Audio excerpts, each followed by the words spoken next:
सेठ लोगों, यो है आज की बोली जो 15,000 से शुरू हुए हैं। तो लगाओ 16,000, 17,000 और बढ़ो 25,000। ये बार 25,000 से आगे कोई है कि निकल गई सबकी हवा? तो ये सौदा 25,000 में तय हुआ। आजा हुकुम, ले जाओ। तो आज की बोली यो रही 25,000 की, और यो है आज की दूसरी बोली 16 साल की छोरी। देख रहे हो ऊपर से नीचे तक, लगा बोली। 5,000 6,000 है, निकाल भिखारी को। 15,000 15,000 से आगे कोई? बस और कोई? हुकुम, ये हमारी छोरी से, इसने भी हमारे साथ ले लो ना। 20,000 20,000 से आगे? ये लो हुकुम, ले जाओ। तो आज की यह बोली दोनों माँ बेटी का 45,000 में सौदा तय हो गया। मासा छोरा, हुकुम बस एक आखिरी एहसान कर दो ना हमारे पे। हमारे छोरे ने भी साथ ले लो ना। इसमें खरीदने के लिए आपने पैसे नहीं देने पड़ेंगे। ये तो मुफ्त में आ जाएगा। आपने सब्जी, कपड़े, जानवर और रोजमर्रा की जरूरतों का बाजार लगते अक्सर देखा होगा, लेकिन आज 21वीं सदी में इस तरह से एक औरत और एक नाबालिग की बोली लगते हुए नहीं देखा होगा। 2020 में भी समाज की कथनी और करनी में भयानक अंतर दिखाई देता है, जो उन सारे दावों की पोल खोल देता है कि आज औरतें पुरुषों के साथ कंधे से कंधा मिलाकर चल रही हैं। क्योंकि हमारे समाज में आज भी ऐसे बहुत से लोग मौजूद हैं जो औरत को सिर्फ इस्तेमाल की वस्तु समझते हैं, जिसके हिसाब से औरतों के पास सिर्फ कर्तव्य है, अधिकार नहीं।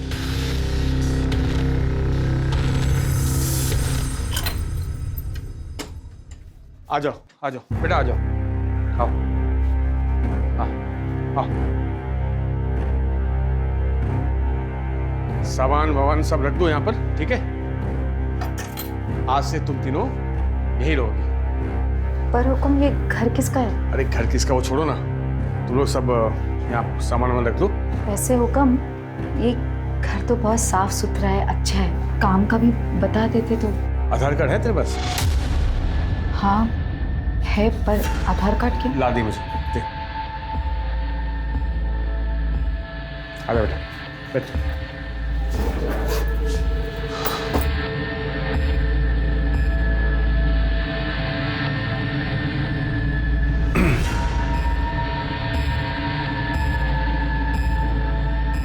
मैं एक काम करता हूँ, घर का कुछ जरूरी सामान लेकर आता हूँ, तब तक तुम लोग आराम करो।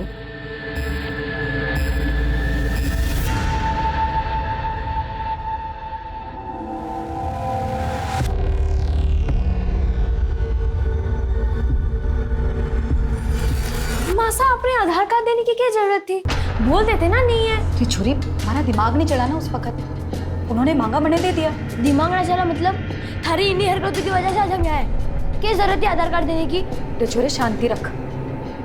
वहाँ कौन से मजे में थे? अरे ना काम था ना खाने को था। हम दोनों ने ना भूखा नहीं मारना चाहती, इसलिए यहाँ आने के लिए राजी हो गई। और तुम दोनों मने खामखा में सुना रहे हो। चलो कोई ना, सब ठीक हो जाएगा। कैसे ठीक होगा?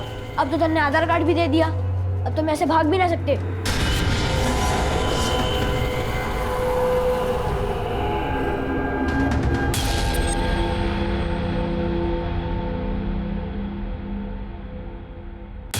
हाँ, ये तुम लोगों के लिए कपड़े और कुछ जरूरत का सामान लाया हूं। बेटा ये तेरे लिए, ये तेरे लिए, ये तेरे लिए, और मैं तुम लोग के लिए मोबाइल भी लाया हूं, तीनों के लिए, ठीक है? और ये फाइल तेरे लिए।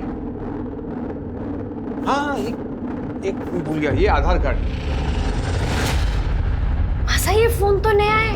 कम हाँ ये सब आपने हमारे लिए किया? बिल्कुल। अब ये मोबाइल फोन दे दिया है तो इसमें अपना फोन नंबर भी दे देते तो। वो सब बाद में, पहले मुझे तेजस्वी का गिफ्ट तो देने दो। ये लो बेटा, तेरे लिए, जा खेल। अरे ऐसे क्या देख रही है? साड़ी पहन के नहीं दिखाएगी मुझे? जा उस कमरे में जा। और तू खड़ी खड़ी यहाँ क्या कर रही है? जा उस कमरे में कपड़े बदल के आ, जा।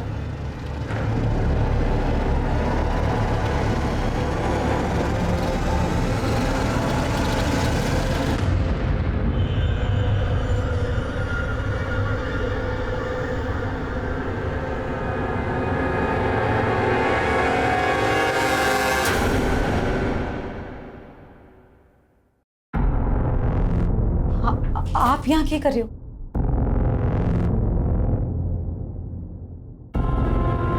45,000 दिए हैं तेरे और तेरी बेटी के लिए। नई साड़ी, मोबाइल, रहने को घर, ऊपर से खर्चा अलग। वसूलना तो बनता है ना। वसूलना? ये आप ये कह रहे हो? कब मैं यहाँ ये सब करने नहीं आई, मने जाने तो। तेरी जैसी खूबसूरत औरत को मजदूरी के लिए कौन बेवकूफ खरीदेगा बावली? कुछ नहीं।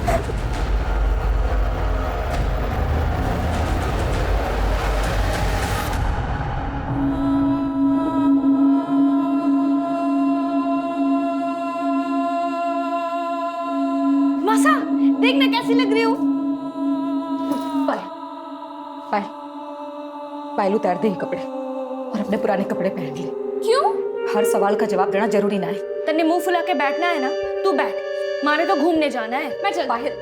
पायल तू सुन नहीं रही मैं क्या कह रही हूँ? पायल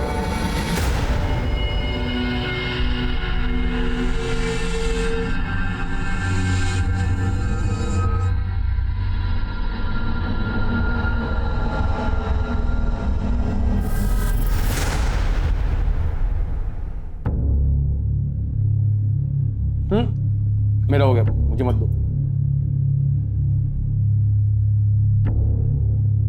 एक बात पूछनी थी। रोज रात में तो आप हमारे साथ तो रहते नहीं, तो फिर कहाँ जाते हो?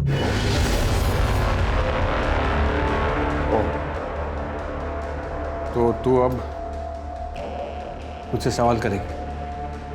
ना हुकुम, क्यों बात नहीं। बस मैं तो ये जानना चाह रही थी कि अगर हमारे साथ नहीं रहते तो फिर किसके पास जाते हो? औकात में रह तू अपने। खरीदा है मैंने तुझे, खरीदा है। शादी नहीं हुई हमारी जो बीवी का नाटक कर रही है तू। ये तो जानना चाहूं कि शादी कब करोगे? तेरी से कोई शरीफ आदमी शादी करेगा? हाँ? सारा मूड खराब कर दिया मेरा। मासा, कहाँ जा रहे हो? क्यों देखने कि शरीफ आदमी रोज रात में आखिर जाता कहाँ है?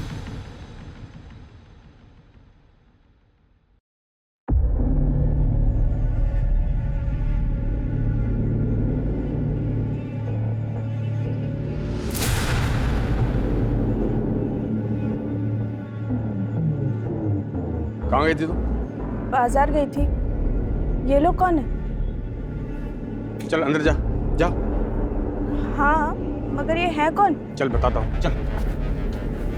चल।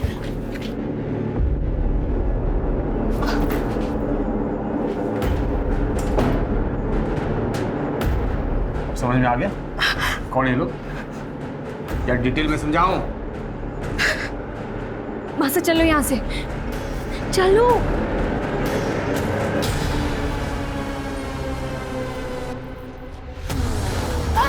चल निकल यहाँ से। अब दोबारा कभी यहाँ दिखाई दी ना, जान से मार दूंगा मैं।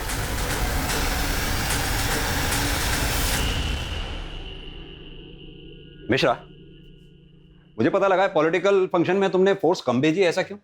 सर बाकी की फोर्स मैंने सिविल हॉस्पिटल में भेजी है। सर, गौतम नगर के पीछे वाले एरिया में एक डेड बॉडी मिली है। चलो गाड़ी निकालो। महेश, आरती, चलो। मारी मासा, सब मारी मासा और दीदी पता नहीं कहाँ चली गई है। साबू ने ढूंढना। घबराओ नहीं, आराम से बताओ क्या हुआ तुम्हारी मासा और दीदी को। हमारी मासा और दीदी 2 दिन पहले घर से निकले थे, अब तक वापस नहीं आए। घबराओ नहीं, हम ढूंढ लेंगे तुम्हारी मासा और दीदी को। दामिनी, बच्चे को पानी वानी पिला के इसे शांत करो, इसकी स्टेटमेंट दे दो। जाओ बेटा दीदी के साथ। मिश्रा चलो।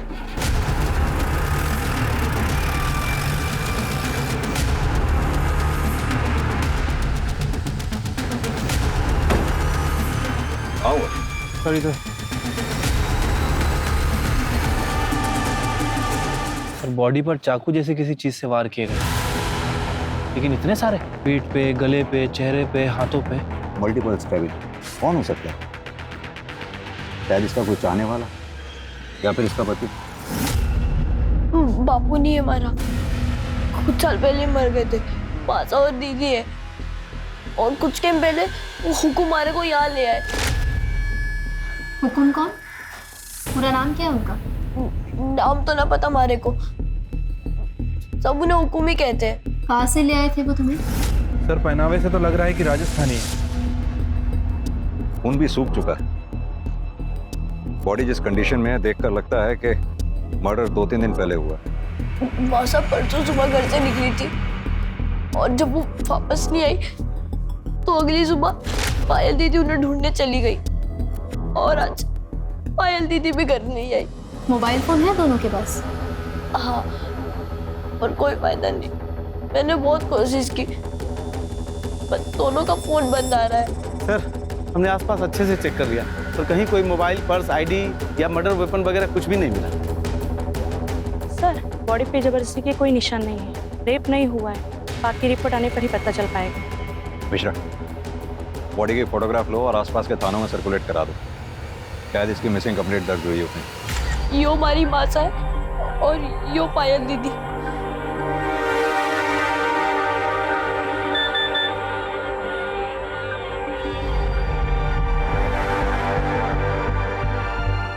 बेटा, तुम्हारी माँ के हाथ पे कुछ गुदा हुआ है क्या, या कोई निशान? हाँ, माँ के सीधे हाथ पे यहाँ ओम का निशान है। बेटा, अभी मैं तुम्हें कुछ दिखाने वाली हूँ, घबराना नहीं, ध्यान से देखो और मुझे बताओ कि यही तुम्हारी माँ है? मासा, यो हमारी मासा। इन्हें क्या हुआ दीदी? मासा को क्या हुआ? मासा ऐसे लेटी। शांत हो जाओ।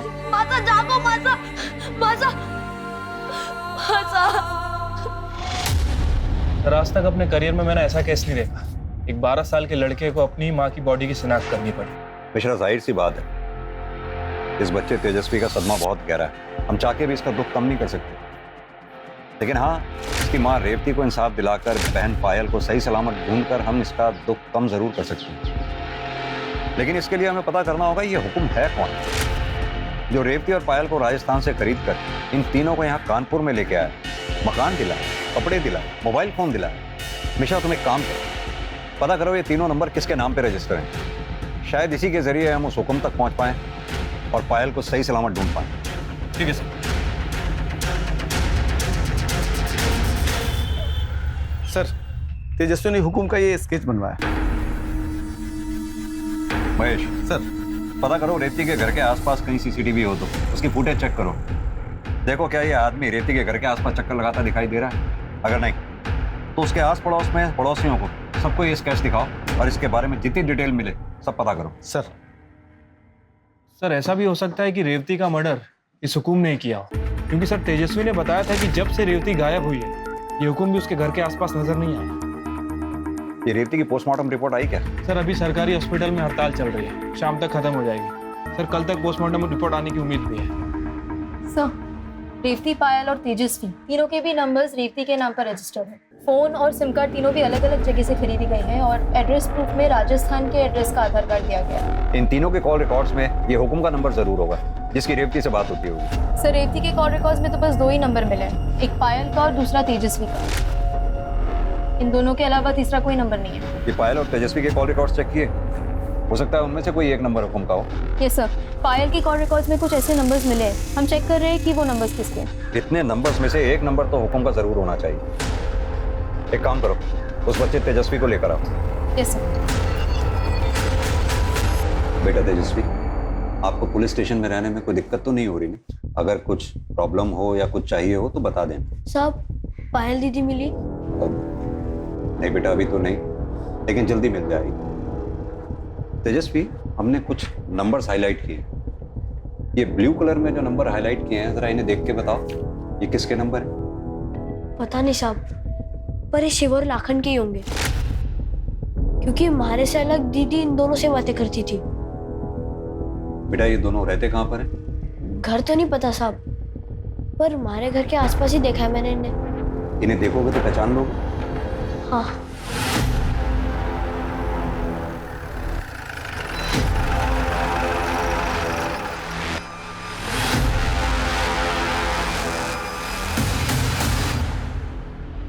साहब वो दोनों है।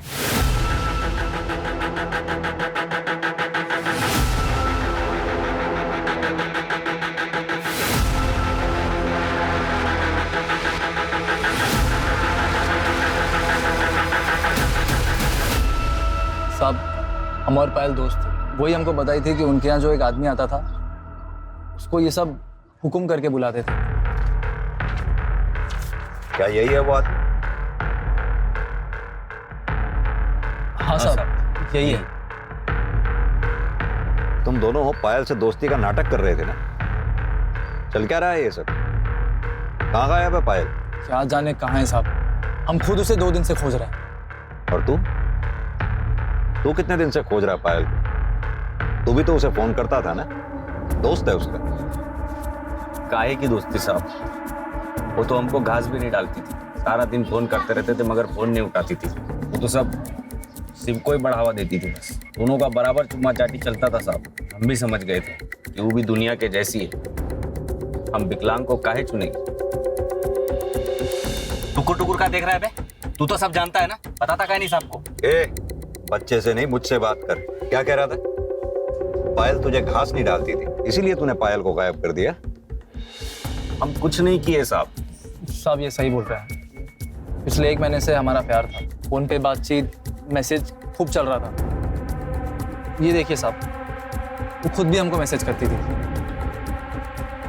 क्या पायल ने तुम दोनों को ऐसा कुछ बताया था जो उसके गायब होने की कोई खास वजह बन सके? बताई तो नहीं थी साहब, पर हम खुद देखे थे उसके साथ जो हुआ था। एक आदमी उनके घर आया था, वो पायल के साथ रेप किया था, तो वो भी उसके माँ के सामने। कब हुआ था ये? अब पायल के गायब होने के 1 दिन पहले। हम समझ गए थे उसके साथ जो कुछ हुआ है सबका उस पर बहुत बुरा असर हुआ होगा, इसलिए मुझसे मिलना चाह रहे थे, उसे थोड़ा सांत्वना देने के लिए। बेटा तेजस्वी, तुम्हें इस बारे में पता था? नहीं, मासा और दीदी ने मैंने कुछ ना कही। तो तुम दोनों ने उस आदमी का चेहरा नहीं देखा जिसने पायल का रेप किया था? नहीं साहब। अब तो हम सब कुछ बता दिए, जाएं क्या? नहीं, तुम दोनों तब तक नहीं जा सकते जब तक ये साबित ना हो जाए जो कहानी तुमने सुनाई है वो सच है, और पायल के गायब होने में तुम दोनों का कोई हाथ नहीं।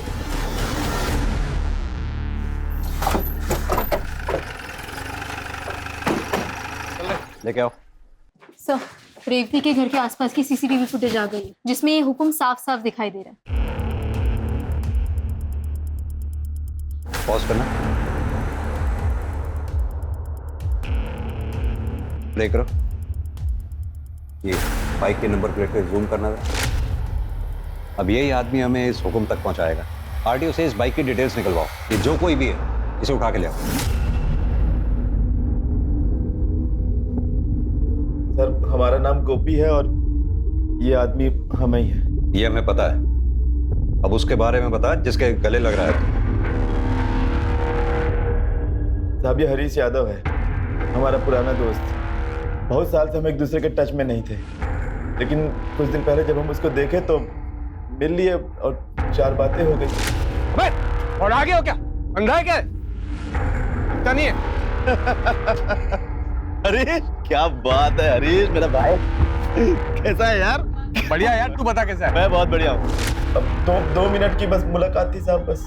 कहाँ रहता है तेरा ये हरीश यादव? बचपन के दोस्त हैं ये। पहले वो सुमन विहार में रहता था, अभी कुछ दिन पहले जब हम वहाँ गए तो पता चला बहुत पहले ही वहाँ से कहीं शिफ्ट हो गया है। अभी कहाँ शिफ्ट हो गया साहब ये हमको नहीं पता। इतने साल बाद मिला उसे नया पता नहीं मांगा? फोन नंबर तो होगा।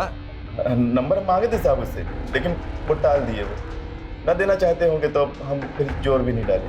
फिर साहब वो अपने रास्ते और हम अपने रास्ते। तो साहब हम जितना जानते थे हम सब बता दिए। अब हम जा सकते हैं।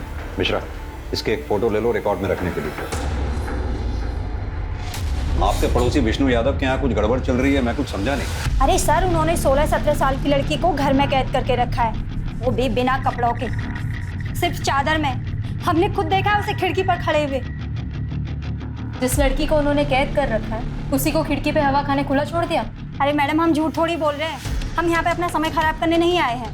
दामिनी, ध्यान से देखो, यही थी वो लड़की? हाँ हाँ साहब, बिल्कुल यही लड़की थी।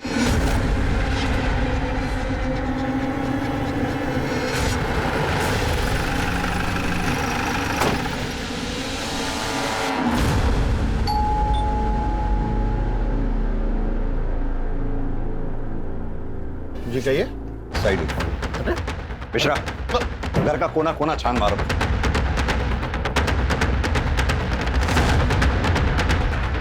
सर बताएंगे आप क्या ढूंढ रहे हैं? आप हमें अपना काम करने दीजिए। पर हुआ क्या? क्या चाहिए आप लोगों को? सब पता चल जाएगा।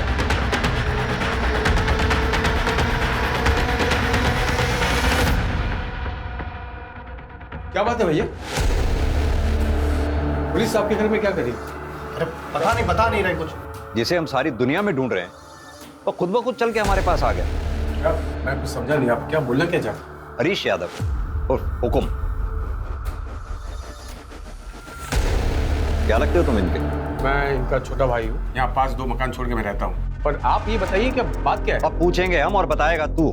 तेरे लिए तो कई सवाल हैं हमारे पास। क्या? कैसे सवाल? जैसे कि पायल कहाँ है? यही थी ना? कहाँ छुपा रखा है उसको? पायल? पायल भला यहाँ पर क्या करने आएगी? और हम क्यों छुपाएंगे उसको? कुछ दिन पहले प्रताप नगर में किसी लड़के के साथ देखा था मैंने उसको। अब पता नहीं उसका अता पता क्या है, मुझे नहीं मालूम। पता सब मिल जाएगा। दामिनी, हरीश के घर की भी तलाशी लो। एक मिनट, ये चल क्या रहा है इंस्पेक्टर साहब? बताएंगे। अब यहाँ कुछ नहीं मिला तो इसे परेशान करेंगे आप? भैया 1 मिनट लेने दीजिए तलाशी इनको। जब वहाँ भी कुछ नहीं मिलेगा इनको तसल्ली होगी तब। वैसे भी हम कुछ कहेंगे इनको, हमारी बात सुनने नहीं वाली। क्यों नहीं सुनेंगे? तू अगर सच बोलेगा जरूर सुनेंगे।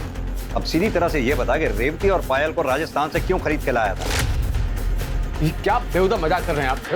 सर मैं एक लेबर कॉन्ट्रैक्टर हूँ भैया। आप बिल्डिंग के कॉन्ट्रैक्ट लेते हैं, हमारे यहाँ पर सारे राज्य के मजदूर आते हैं। रेवती भी आई थी कहीं से मजदूरी के लिए। ये पास वाली बिल्डिंग में हमारा काम चल रहा था, मंदी की वजह से उसे बंद करना पड़ा।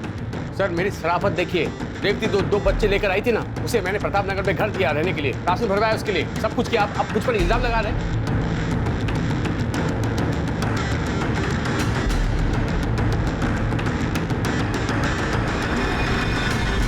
तू तो बहुत दयावान निकला। अगर इतनी ही दया थी तो जब रेवती 2 दिन से गायब थी तो थाने आया क्यों नहीं उसके बारे में पता करने के लिए? 2 दिन तो मैं वहां पर गया भी थी, तो मुझे कैसे मालूम पड़ेगा सब उसके बारे में?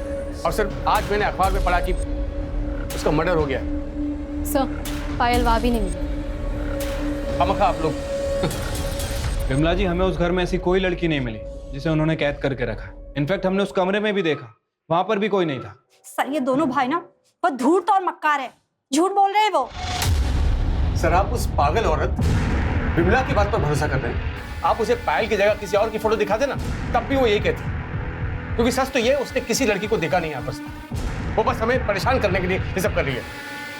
सर हम ठीक बताते हैं आप। ये जो औरत है ना विमला, उसका पति है प्रदीप, कॉन्ट्रैक्टर है, बिल्डिंग बनाता है वो भी। अब सेम प्रोफेशन है हमारा और उसका। अब ये दोनों मियां बीवी चाहते हैं कि हम बदनाम हो जाओ, हमारा सारा का सारा काम धंधा इन लोगों को मिल जाए बस। ये बताओ गोपी को कैसे जानते? गोपी? अच्छा गोपी मेरा पुराना दोस्त है, पर उसका इस केस से क्या लेना देना? मतलब मैं समझ नहीं आ रहा मुझे। अपने इस पुराने दोस्त से कब मिला था आखिरी बार तू?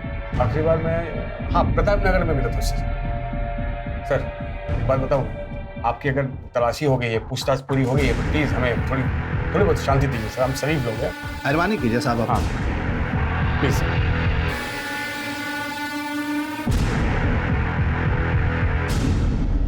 ये हरीश यादव का कच्चा चिट्ठा निकालो, कॉल रिकॉर्ड्स, मोबाइल रिकॉर्ड्स सब निकलवाओ, और ये विमला ठाकुर की क्या कहानी है पता करो।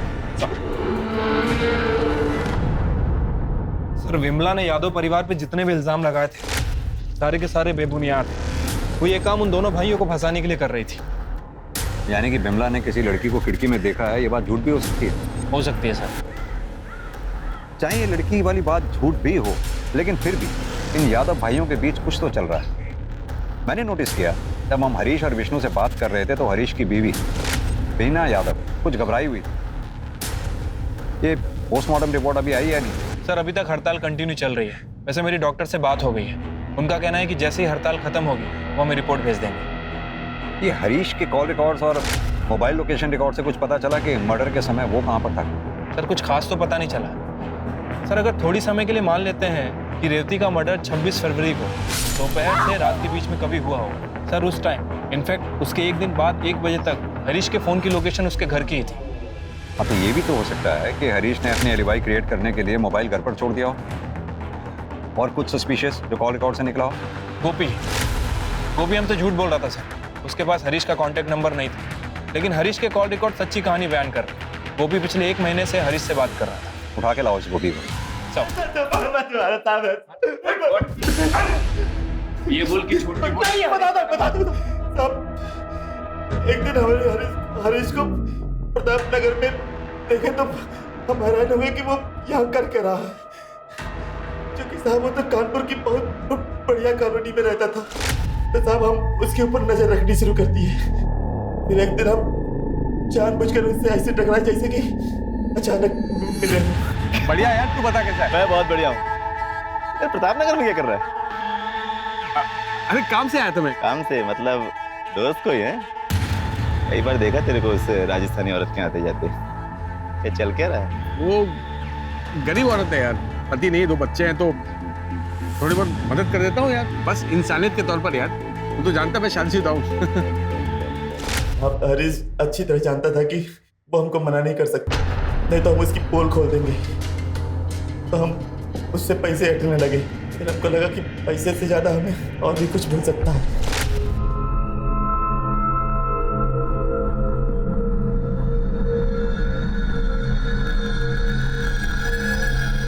अरे रहने दो, ये रहने, तुम अपने कमरे में जाओ, ठीक है?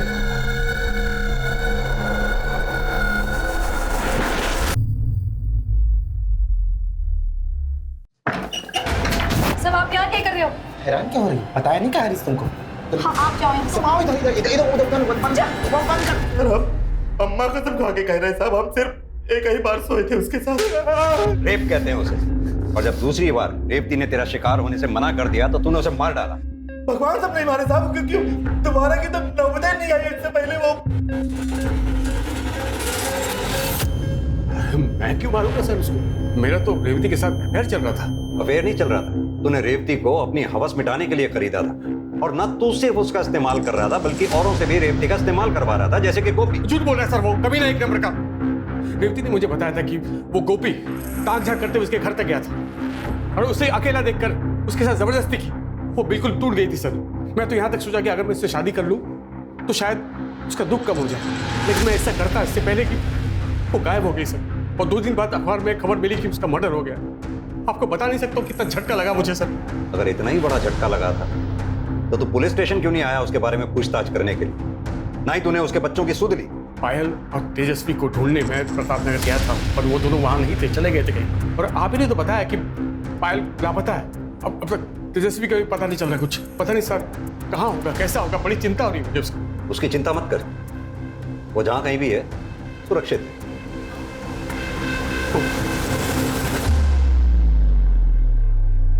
सर आपने इस हरीश को जाने क्यों दिया? साफ साफ दिख रहा है सर सीधा बनने की कोशिश कर रहा है। समझ तो मुझे भी आ रहा है मिश्रा, लेकिन इस हरीश के खिलाफ हमारे पास कोई ठोस सबूत भी तो नहीं है। सर ऐसे तो सबूत शिव और लाखन के खिलाफ भी नहीं है। छोड़ दो उन्हें। लेकिन सर देखो मिश्रा, इन तीनों का कनेक्शन पायल से है, तो पायल जरूर इन तीनों में से ही किसी एक के पास होगी। ये जानने के लिए थोड़ा बहुत तो रिस्क लेना ही होगा। सर मुझे लगता है कि हमें यादव परिवार की औरतों से भी बात करना चाहिए, क्योंकि अगर ये विमला सच बोल रही है मेरे ख्याल से इन औरतों को भी कुछ ना कुछ पता होगा। नहीं मिश्रा, मुझे नहीं लगता यादव परिवार की औरतें अपना मुंह खोलेंगी। मुझे तो वो भी विक्टिम ही नजर आती है।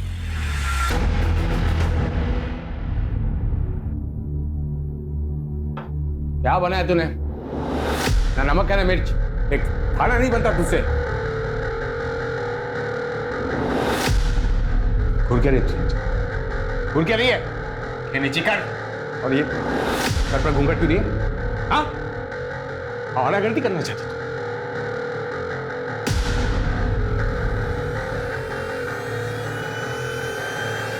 बस अब बहुत हुआ।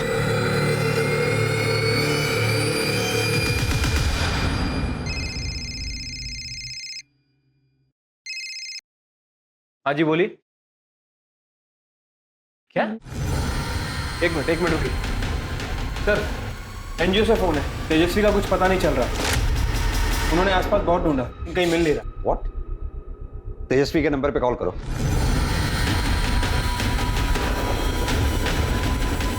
सर उसका फोन भी स्विच ऑफ है। मिश्रा, इससे पहले कि तेजस्वी के साथ कुछ गलत हो जाए हमें उसे ढूंढना होगा। चलो।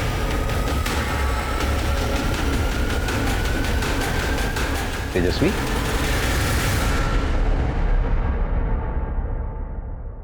घबराओ नहीं, बैठो। चलो पानी पियो। आराम से बेटा, आराम से। अच्छा ये बताओ, तुम एनजीओ से भागे क्यों? मैंने पायल दीदी का फोन आया था। पायल दीदी? क्या कहा उन्होंने? कितने दिन कहाँ थे वो? इतनी बात नहीं हुई, बस इतना कहा कि शिव की मदद से हम गाँव वापस जा रहे हैं। और रात को 11:30 बजे कमला विहार के पास आने को कहा। मैं वहाँ एनजीओ से भागकर वहीं गया था। मैंने उनका बहुत इंतजार किया पर वो वहाँ नहीं आई। हमारी दीदी को ढूंढ लो सब, हमारी दीदी को ढूंढ लो सब। चिंता मत करो, बैठ जाओ, हम तुम्हारी दीदी को ढूंढ लेंगे। मिश्रा, ये शिव जहाँ कहीं भी है उसे खोद के निकालो और पायल के फोन पे कॉल करो। उसका कोई पता नहीं, उन्होंने कोई और नंबर से कॉल किया था। तो फिर किस नंबर से किया था? उन्होंने ये नंबर से कॉल किया था। किसका नंबर है? पता नहीं। कॉल करो इस नंबर पर। कल तो कहीं आसपास ही बज रही। दामी, तुम यहीं रखो इसके पास। आओ मेरे साथ।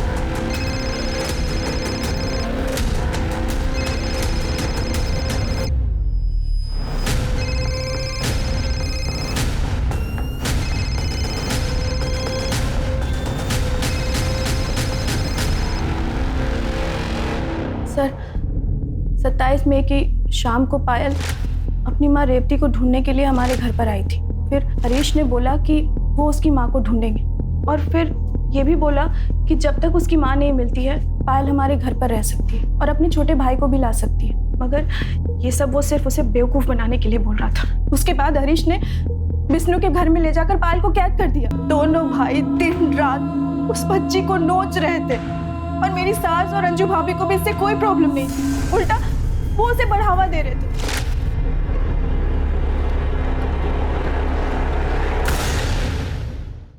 शुरू में मैं भी पायल से बहुत नाराज थी क्योंकि उसकी माँ रेवती की वजह से मेरी बसी बसाई गृहस्थी उजड़ रही थी।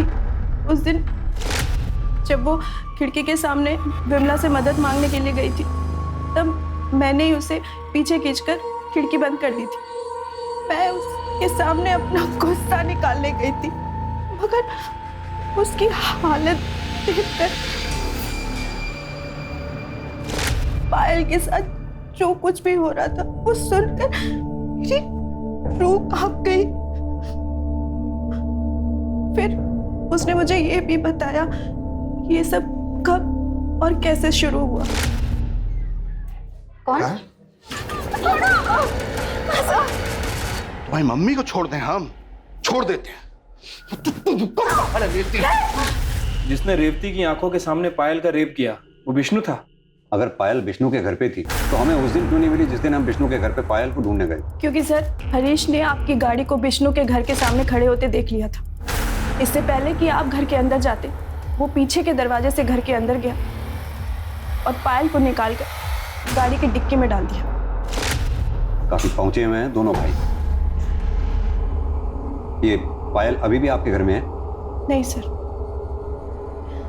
मुझे पता था कि आज हरीश और विष्णु घर लेट आने वाले हैं, इसलिए मैंने पायल को भगाने का प्लान बनाया। उसे अपना फ़ोन दिया और उसने अपने बॉयफ्रेंड शिव और अपने छोटे भाई को फ़ोन करके ये बोला कि वो कमला विहार मतलब मेरे घर के पास रात को आ रहे। उसके बाद क्या हुआ?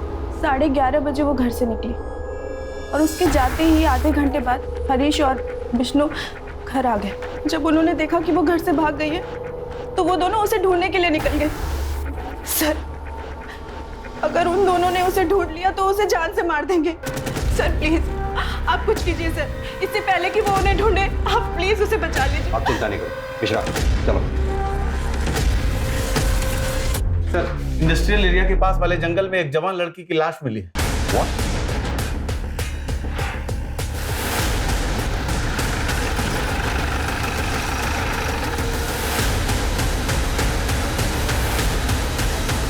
और इसे भी रेवती की तरह किसी धारदार हथियार से मारा गया। सर इसकी बॉडी पे भी बहुत सारे जख्म है। बॉडी चेक करो। Yes sir.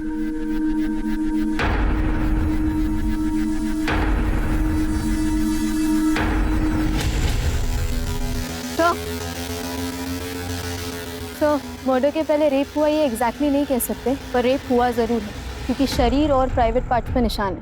मिश्रा, बॉडी को पोस्टमार्टम के लिए भिजवाओ और ये विष्णु और हरीश जहां कहीं भी हो उठा के ले आओ।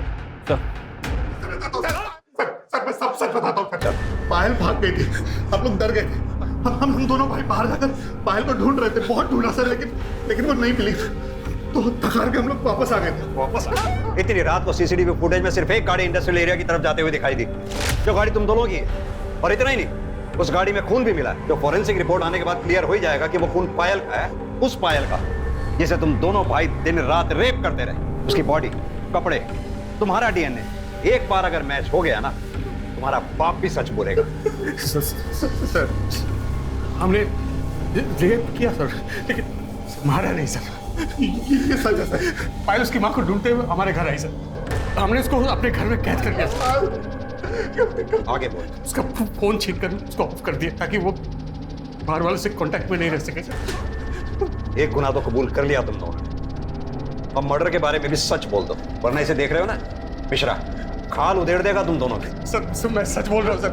हमने बस उसको रेप किया सर, उसको मारा नहीं सर। हम तो फंस जाएंगे भैया। जब पायल की लाश हमें अपने घर के पास मिली ना, तो हम घबरा गए थे सर। तो हमको लगा कि कोई हमको फंसाने की कोशिश कर रहा है सर। तो हमने अपनी जान बचाने के लिए उसकी लाश को गाड़ी में रखी और वो इंडस्ट्री के पास जाकर फेंक दी, ताकि हमको कोई शक न कर सके हम पर। इनको इतनी बुरी तरह से तोड़ो कि सारी गर्मी निकल जाए।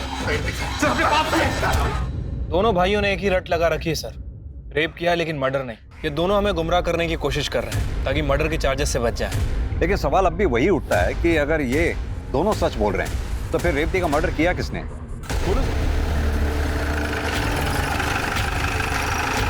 सर पीएम रिपोर्ट आ गई। फाइनली आ ही गई। हाँ सर, पायल का जब मर्डर हुआ वो प्रेग्नेंट थी सर। दोनों के साथ गैंग रेप हुआ है।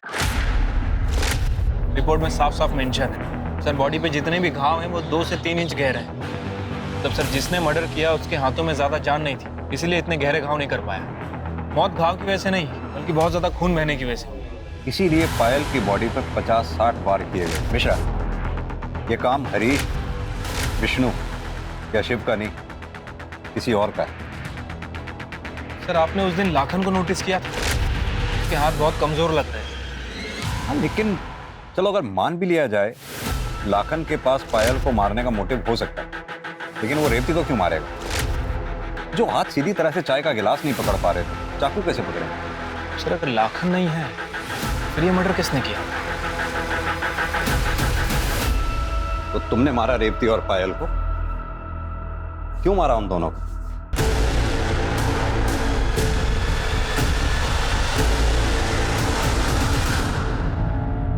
हमारे को बिल्कुल अच्छा ना लगा था जब कोई हमारी मासा की बेइज्जती करता था। वो खूब 2 पैसे की औरत कही थी उसने हमारी मासा को। 2 पैसे की औरत? मुझे तो उस दिन शिव और लाखन से पता चल गया था कि दीदी के साथ भी जबरदस्ती हुई थी। मासा गुस्से में हुकुम से बात करने घर से निकली और उसका कुछ फायदा नहीं था, इसलिए मैंने उनका पीछा किया और गौतम नगर के पास पहुंचते ही जब मासा घर ना लौटी तो पायल दीदी बहुत घबरा गई थी। वो घर से निकली और कही कि मासा को ढूंढने जा रही है, फिर वो भी वापस ना आई। फिर मैं आपके पास उसके गायब होने की शिकायत लिखवाने आया। जब मुझे पायल दीदी का फोन आया तो उसने मुझसे कही कि हम गाँव वापस जा रहे हैं। मैं बहुत खुश था। उसकी कही हुई जगह पर उससे मिलने भी गया। दीदी, तेजस्वी, कहाँ चले गए थे आप? दीदी, तारा यो क्या हाल किसने किया? ये तुझे किसने मारा? कुमार उसके भाई ने रोज जबरदस्ती करते थे मेरे साथ। बहुत बुरा हाल किया। मैं तो पहले भी यहाँ नहीं आना चाहता था, पर मासा ने जबरदस्ती करके मुझे झोंक दिया इस नरक में, इसलिए मार दिया दोनों को मैंने। माना कि तुम्हारी माँ रेवती और बहन पायल के साथ जो कुछ भी हुआ बहुत गलत हुआ, लेकिन पुलिस थी ना उनके गुनाहगारों को सजा देने के लिए। तुम्हें इस तरह से कानून अपने हाथ में नहीं लेना चाहिए। तेजस्वी के जुर्म कबूल करने के बाद भी पुलिस ने विष्णु और हरीश को तब तक पूछताछ के लिए रखा जब तक उन्होंने कबूल नहीं कर लिया कि हरीश ने पायल और रेवती को राजस्थान में हुई अवैध नीलामी से खरीदा था।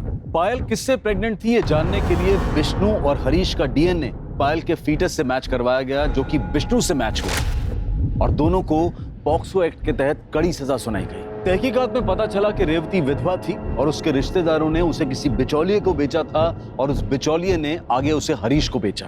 बेशक तेजस्वी की कच्ची उम्र अपराधी और निर्दोष में फर्क नहीं कर पाई, जिसके कारण उसने अपनी ही मां और बहन की हत्या कर दी। लेकिन उस मासूम की इस मनस्थिति के लिए वो सभी लोग जिम्मेदार हैं जिन्होंने उसे इस हाल में पहुंचाया। कोरोना वायरस से बचाव के लिए सरकार और प्रशासन ने कई कदम उठाए हैं। हम सबके लिए बहुत जरूरी है कि हम उनके दिए गए निर्देशों का सही तरह से पालन करें, अफवाहों पर विश्वास न करें, डर का माहौल न फैलने दें। हमें पूरा विश्वास है कि हम सब एक साथ मिलकर इस आपदा को जड़ से मिटाने में सफल रहेंगे। अब मैं अनूप सोनी आपसे विदा लेता हूं। फिर मुलाकात होगी क्राइम पेट्रोल सतर्क के ब्लैक हेडलाइंस अध्याय में एक और नए केस के साथ। और याद रखें, क्राइम और आपके बीच में सिर्फ इतना फर्क है कि आप कितने सतर्क हैं। सतर्क रहें, सुरक्षित रहें। जय हिंद।